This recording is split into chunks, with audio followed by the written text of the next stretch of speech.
So, not so nice today. All the kids are home. You can tell when they're home because all the cars are home. So at the front we've got the grey one, and we've got my wife's, and we've got Talia, who's 19, her white car. Obviously my camper van's asleep in the garage. Haven't driven it for well over a week because of the bad weather. And then my van. And we have beautiful Ella. Ella. Gonna say hello? She's so gorgeous. She's 12 years old, guys. You wouldn't think she was 12. She's like a little puppy. So I'm a bit scruffy.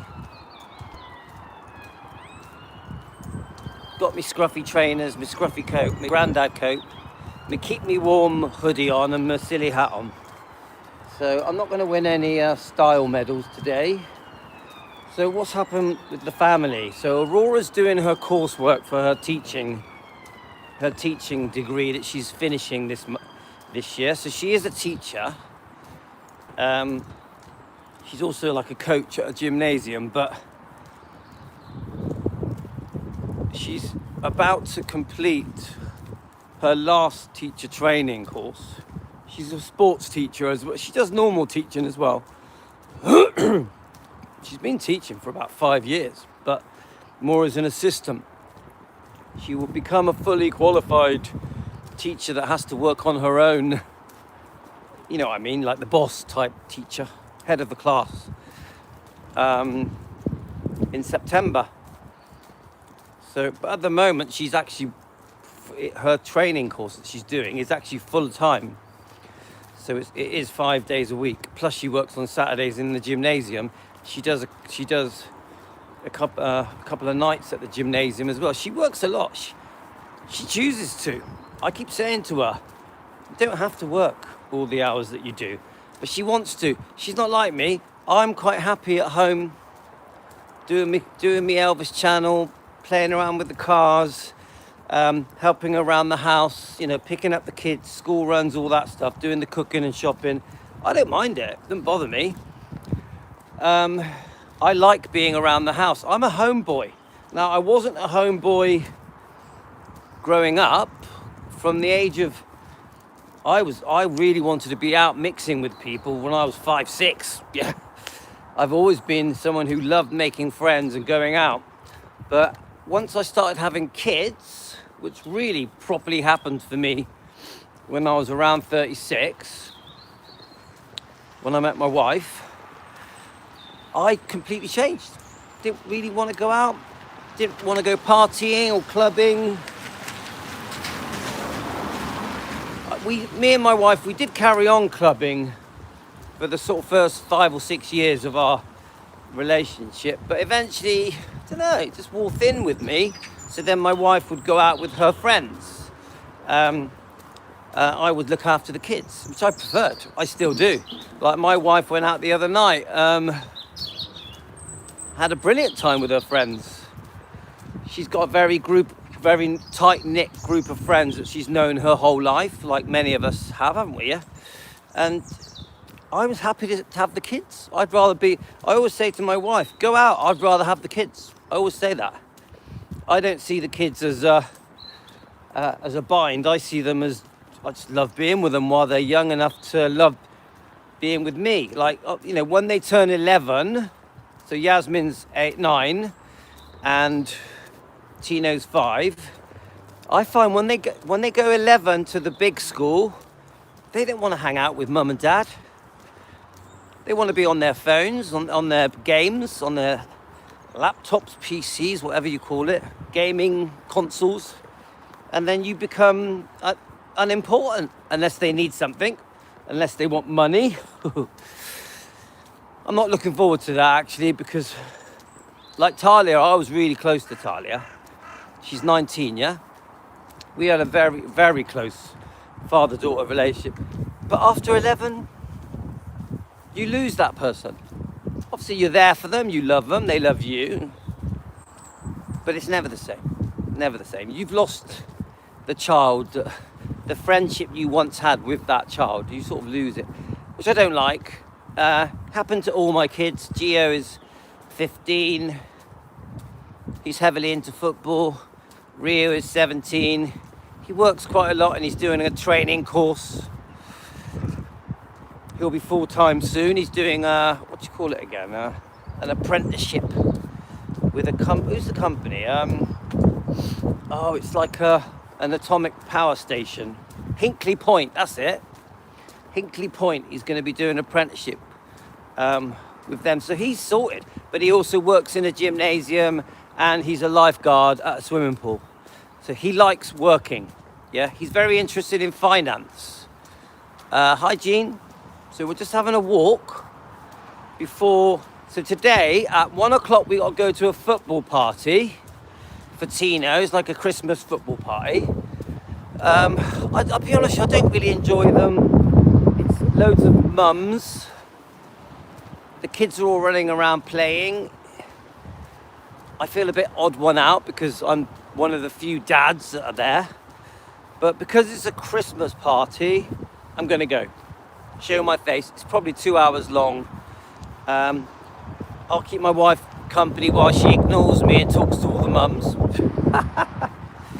So that's at 1 o'clock. To be honest with you, if I go there and I don't like it, I'll just go home and I'll come back and pick her up. I don't have to stay the 2 hours. I've done... So concerning the Elvis, Defending Elvis channel, well,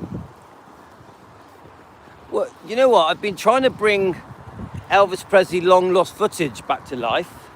So I've started posting some things on there. And I've been trying to bring Elvis Presley Fan on Keto back to life, our other Elvis channel. Obviously, we do discuss the carnivore diet, the keto diet, health issues on Elvis Presley Fan on Keto. So I have been posting some stuff on those two channels. One of them I post keto related and Elvis related stuff on the Elvis Presley Fan on Keto. But on Elvis Presley long lost footage, I tend to want to search around for old footage, old Elvis related footage, so anything that relates back to Elvis. And I will do some dog walks on that channel as well. So we're busy. So Defending Elvis, we're always posting at least 2 videos a day. I try to do 2 videos a day. Hi Serge, Ella's with us. Ella, you want to say hello? Hi Ange. Ella, you want to say hello? She just wants to get walked. So it's raining, but it's not cold actually. I could actually take my hat off, but I'm not going to. So on Defending Elvis, I do try and do 2 videos.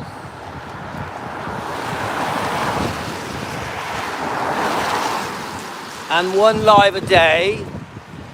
So today, so far, I've done 2 videos. I'll talk you through them. Believe it or not, I've done the research. I've done the research for 4 videos. So I woke up this morning. Someone posted a picture of Mike Stone sat with Priscilla. So you know how I feel about the Mike Stone relationship. I thought it was very cruel. And the Mike Stone, you know, the karate champion, I didn't think it was just cruel to just to Elvis. I thought it was very cruel to Mike Stone's wife, Frances Stone. Did you know that Mike Stone was married? That when Priscilla met him, she may have been pregnant. Frances Stone may have been pregnant, and they had a small girl. And that Priscilla had befriended. Hi, Sarge. Priscilla had befriended Mike Stone's wife. They would go to tournaments together, shopping. Priscilla was invited into Frances Stone's home, you know, the family home. Frances Stone had a small girl, yeah. Mike Stone was her husband. So, you know, allegedly for entertainment purposes, I can't say that any of this is fact. It has to just be opinion based. We are just a discussion channel. Nothing I say is fact. Yeah, calculated move. There you are, Sarge. So someone sent me a picture. I'm going to take this hat off. I'm going to take it off. It's too hot. Even though it looks cold, it's not. It's quite hot. Hang on. So, a calculated move. Right, so 1 second. Let's see if I can get my hair respectable. It's just my whole head is feeling hot and it's not cold. So, yeah, I need a brush, but it doesn't matter. So, someone posted a picture.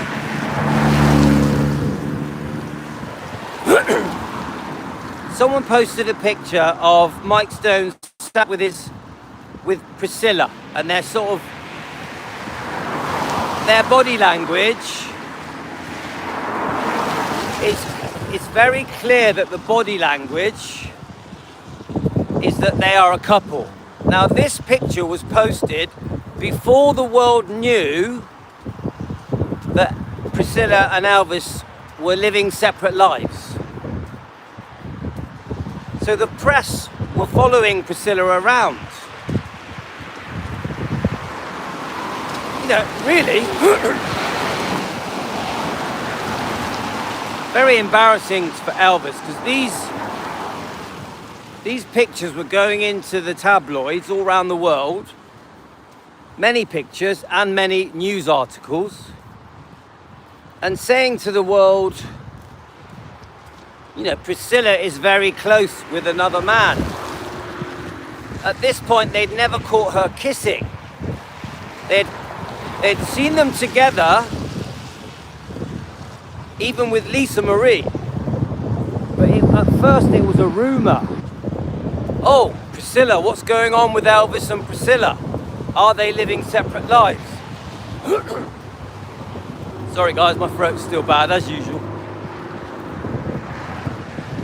So then I thought, I'm going to look things up. So I put that picture into ChatGPT and said, find me out anything you can concerning Mike Stone and Priscilla.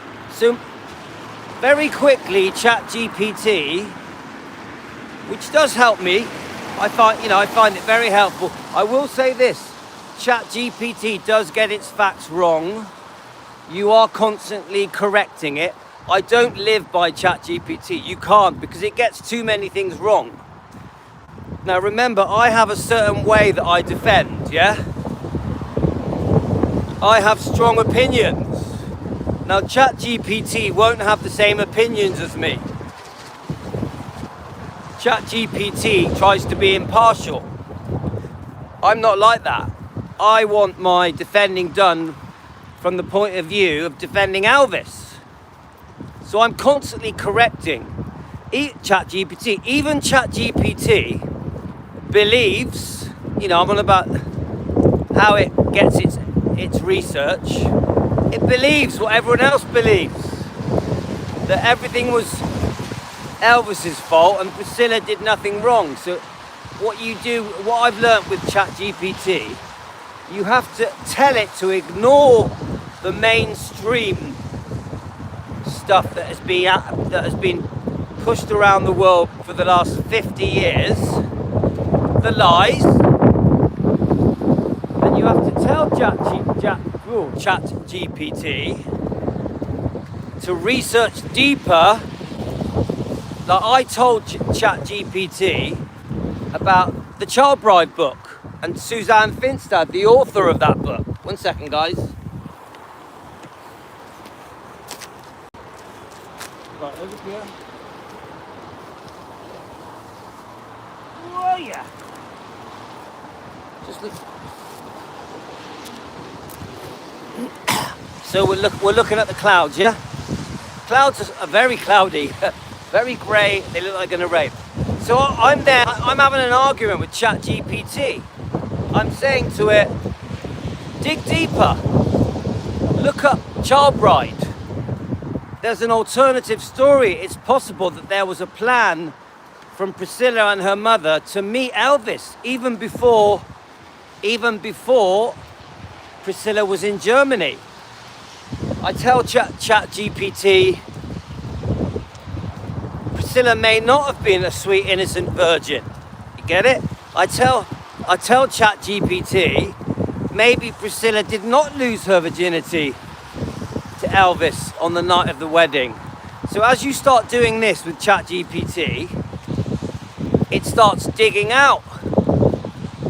Oh, sorry again. 1 second, guys. 1 second, I'll be with you now. Oh, it's windy. Windy. Okay.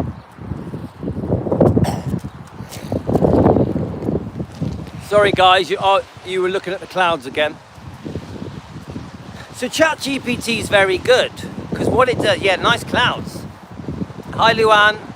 Hi, Emma. So ChatGPT is very good because when you tell it to start doing better research, to start learning the truth,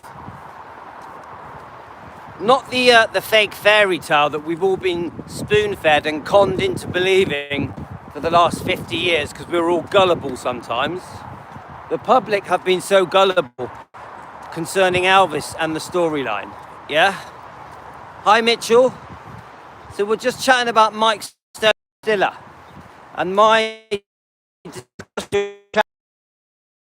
telling ChatGPT, look, you do know that Priscilla was also unfaithful. Did you know that Frances Stone was married and could have been pregnant when Priscilla met her? That Frances Stone also had a small girl, that Mike Stone had a small family when Priscilla chatted him up. Remember, Priscilla chatted Mike Stone up. Now, yes, Elvis introduced Mike Stone to Priscilla, yeah? See, ChatGPT, hi Wayne, how are you? So ChatGPT thought that Priscilla had met Mike Stone. Well, that's not true. Elvis had introduced Priscilla to Mike Stone, yeah? There was a friendship with Chuck Norris as well. So when you start telling ChatGPT, look, find out more about how Priscilla met Mike Stone, why she met him, the friendship Elvis had. Well, it was more of an acquaintance. Elvis had an acquaintance with Mike Stone. He admired him, called him a badass. Elvis thought Mike Stone was a badass because he was a champion. I read that he won 46 awards. I don't know if that's true, mind.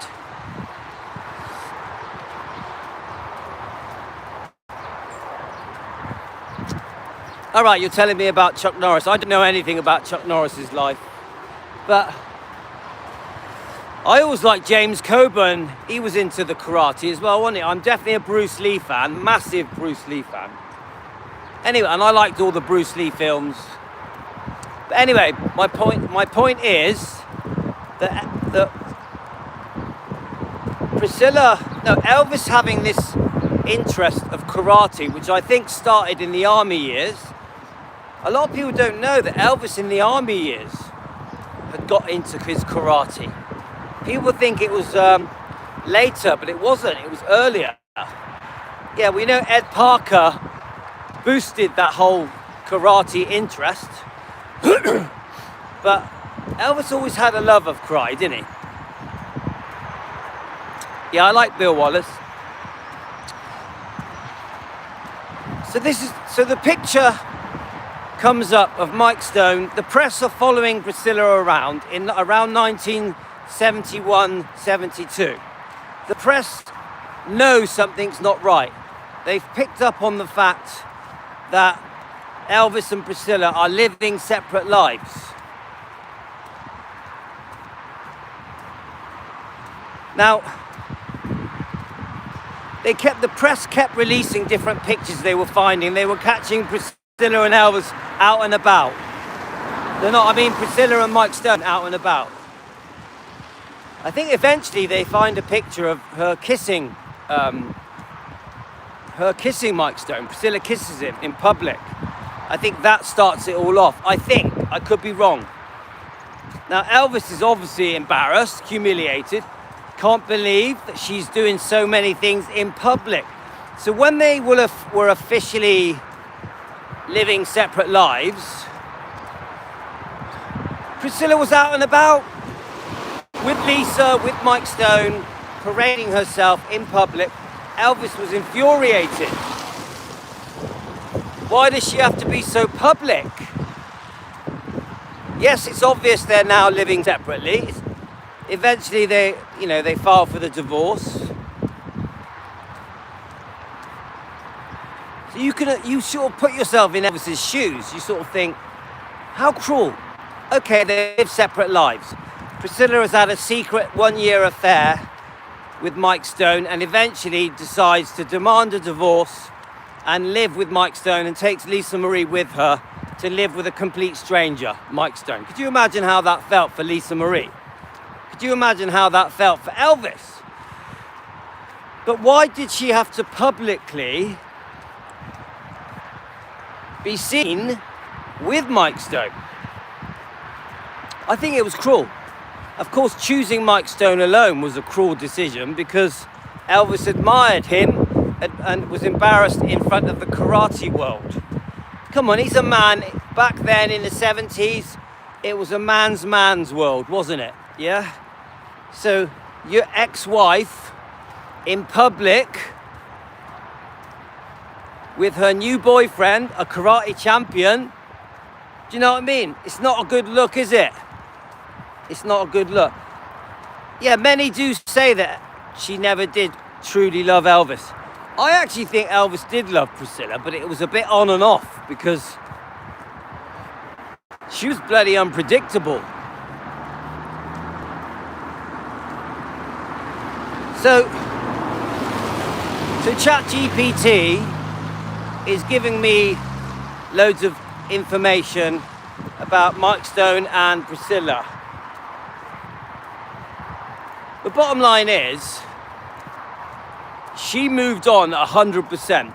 I know we've heard all she tried to get back with Elvis stuff, and Elvis said no, but she had moved on.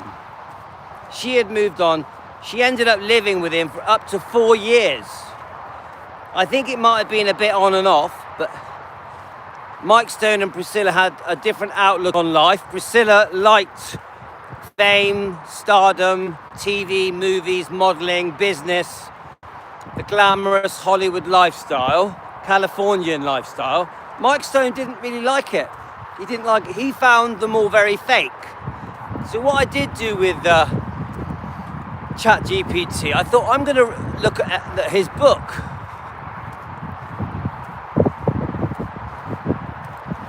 I can only read the short comments because it only lets me see them for about 3 seconds. But so I said to ChatGPT, come on, let's review Mike Stone's book. I do have the book, okay? It's funny because Mike Stone always says,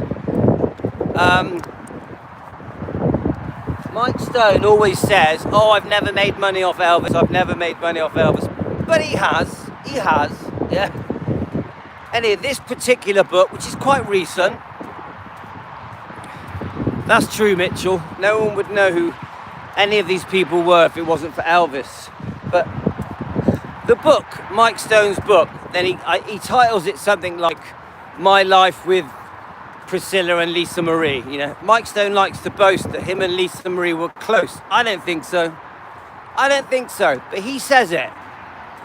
Mike Stone likes to say that his romance with Priscilla was very special. I don't know if it was. I don't know, it's his version. I've always felt that Priscilla used Mike Stone. I've always felt Priscilla used him as a stepping stone to get away from Elvis. She had made up her mind, she wanted a different life. Priscilla likes to tell the world, oh, you know, I was used and abused and controlled and groomed. I had to get away. Elvis was constantly being unfaithful.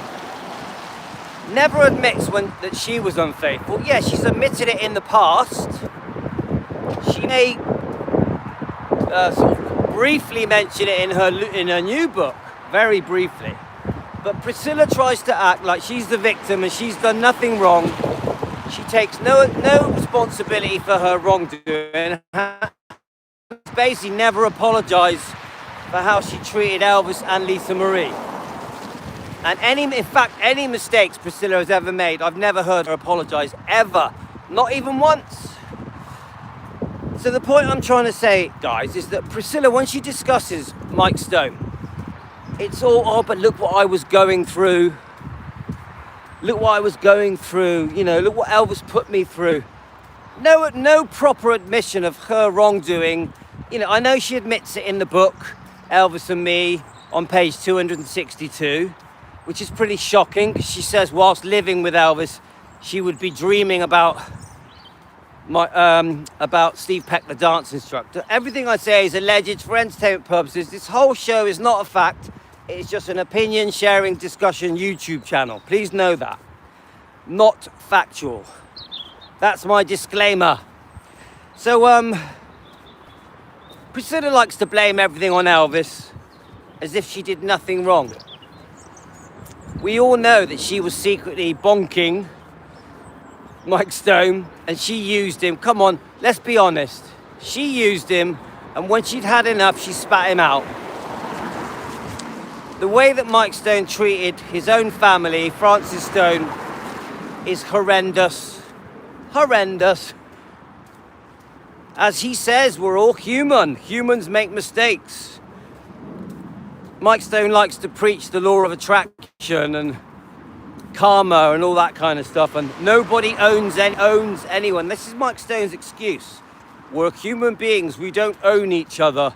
We can choose to do whatever we want, even if it hurts people, even if it wrecks our own family, if it breaks up our family, even if it completely takes us away from our children. Because let's face it, when Mike Stone chose to get with Priscilla, obviously he couldn't believe that she liked him because he was in awe of her. I think Mike Stone still likes her. My point is, he separated himself from his own kids, and that is a shame. That is a shame. By choosing to break his wife's heart, Francis Stone, he also separated himself from his two kids and broke Francis Stone's heart. Pretty horrendous, guys. But you know, we are a Defending Elvis channel. We're trying to be understanding and forgiving and respectful. But it's tough, isn't it, guys? Isn't it tough when you think of two families broken up? When you think about Priscilla being forced to live with Mike Stone, the karate champion. When you think about Priscilla secretly befriending Francis Stone, but secretly seeing Mike Stone behind Mike Stone's wife's back for a year. It's just, this is extreme stuff, isn't it, guys? You know, for adults, these people, were they in their late 20s? Pretty upsetting. But, you know, I want to try and be forgiving, try and be understanding and respectful. I don't hate Mike Stone. I would love it if Mike Stone showed proper regret for the mistakes of the past concerning his wife, his kids. You know, it's none of my business. I'm just a fan.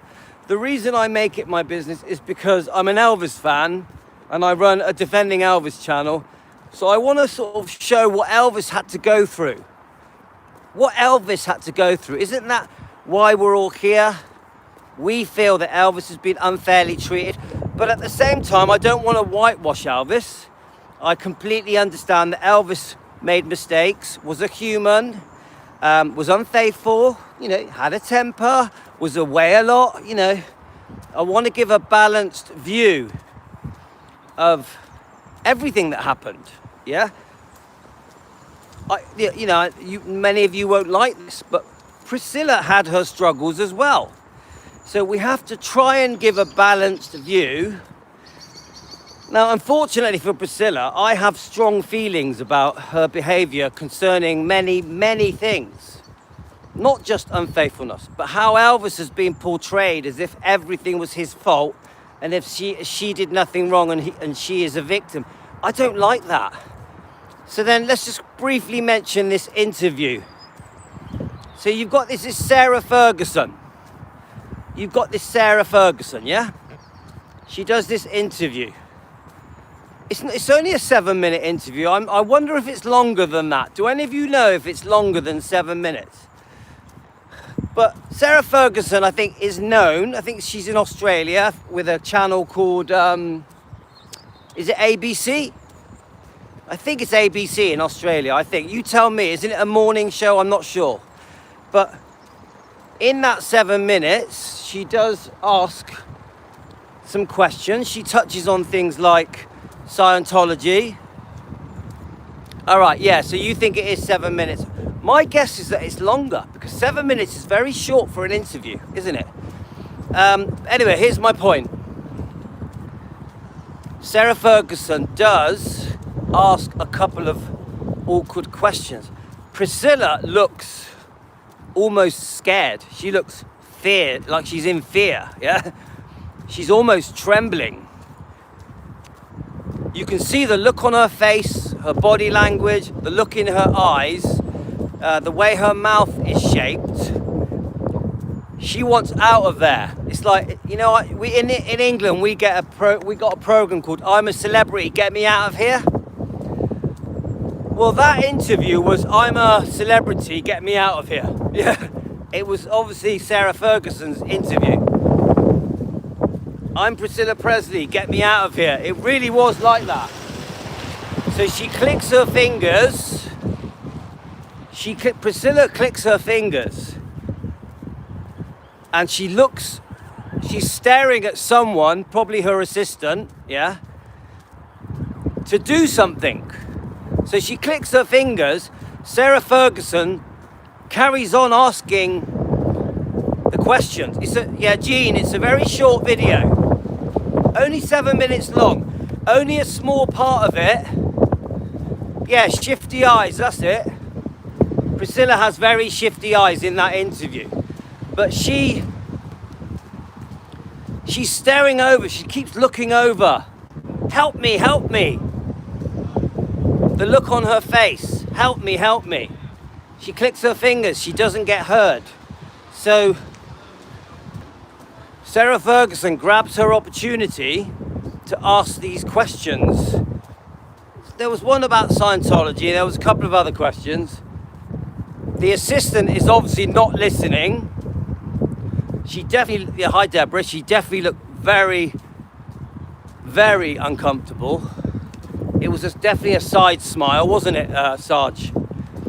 And I think it's one of the first times that the public get to see the true Priscilla.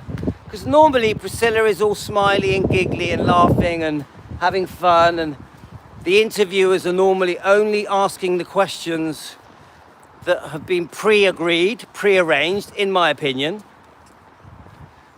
But for some reason, Sarah Ferguson breaks out of that protocol and asks a couple of questions. Not too many. She doesn't ask loads of questions. She asks a couple of questions. And it completely knocks Priscilla off her balance, yeah? And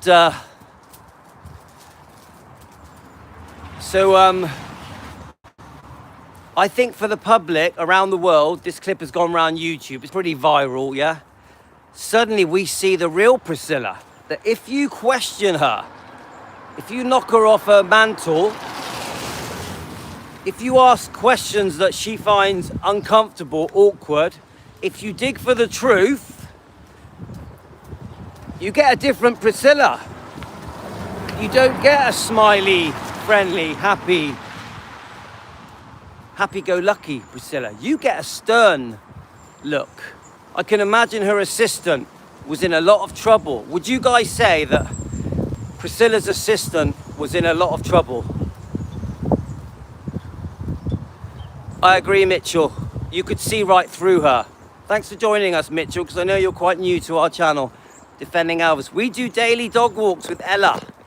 Ella, say hello. Say hi, Mitchell. Say hi, Mitchell.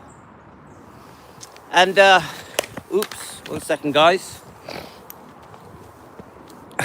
So, I think we finally have seen Priscilla's true colours. the real Priscilla, the Priscilla that if you don't go along with her plan, you get the click of the fingers, you get the side glance, right? You get the side glance. So you get it, guys? So I think we saw a glimpse of the real Priscilla. Now let's get it right. She is a human being. She's not a monster. I know you guys want me to say she is. She's a human being. She does come across very cold.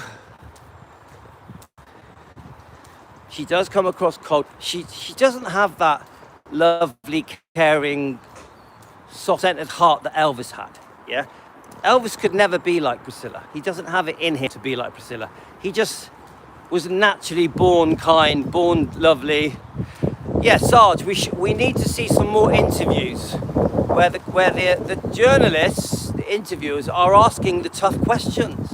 And I keep saying, I've been saying this for weeks, actually for months. When are these people? Oh, well done, Deborah. When are these people, these interviewers, going to challenge Priscilla and ask the tough questions? When is it going to happen? We finally see a glimpse of it from Sarah Ferguson. I hope more of these people have the courage to see through Priscilla's lies, her fake portrayal of Elvis, her fake portrayal of history. She really has spun a web and reinvented the last 50 years to suit herself. And unfortunately, the public have fallen for it. The interviewers around the world in any country have fallen for it. So somehow we need to change that. And that is one of our missions on Defending Elvis. Our mission is to try and get the public around the world, not just England, not just America, not just Australia, but around the world, to see there is another agenda. There is a fake narrative, a fake fairy tale that the public can't be bothered to dig deeper and find the truth, to break through the ice, break through the surface. We want the world to start asking the tough questions of Priscilla so we can find out what's really gone on, so we can defend Elvis and Lisa Marie. Remember, Lisa Marie needs defending as well. So, is it going to happen? I don't know, guys. We're going to try. We're going to try. We're going to, like you say, we're going to try to shine a spotlight on the truth.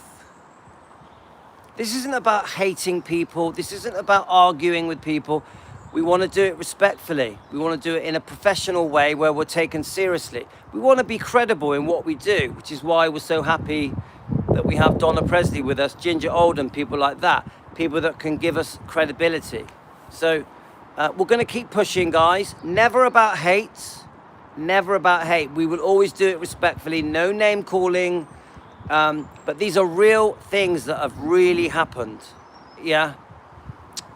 Yeah, we've done the topic of the Presley name. We've covered it many times, and we will cover it again.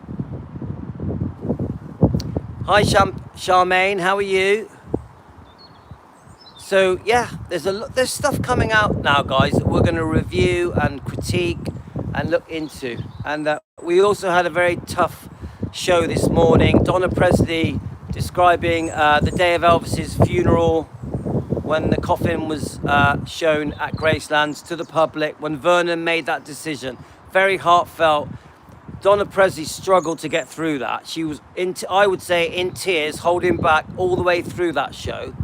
Very, very difficult. But we're also honoured that she did it. We're honoured that Donna Presley wants the world to see what went on behind closed doors. The decisions made for the fans, by the family.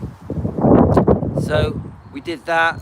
And then we've also, our last thing we did, we are honouring the Tupelo hardware store that is closing its doors on the 31st of December after 100 years of service. But they are still in another building, aren't they? There's another site of the hardware store. I really hope they preserve it.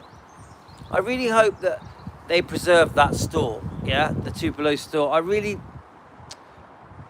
you know, it's got the original floor, the original decor. It still smells how it smelt when Elvis bought his guitar on his 11th birthday for, is it $7.75? plus taxes. I really hope it's preserved, all of it. I hope they don't change a thing, but I don't know how it works. I don't know what will happen to that Tupelo store. I know that the fans are quite upset. It's pretty bad news.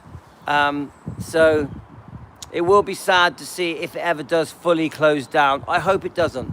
So we don't really know what's going to happen. It's early days. It's only just been announced.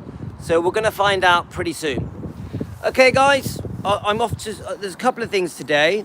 We're off to my 5-year-old son's football Christmas party, but then we're going to go to a pantomime, which I'm looking forward to. We always do a couple of pantomimes at Christmas time with all the kids.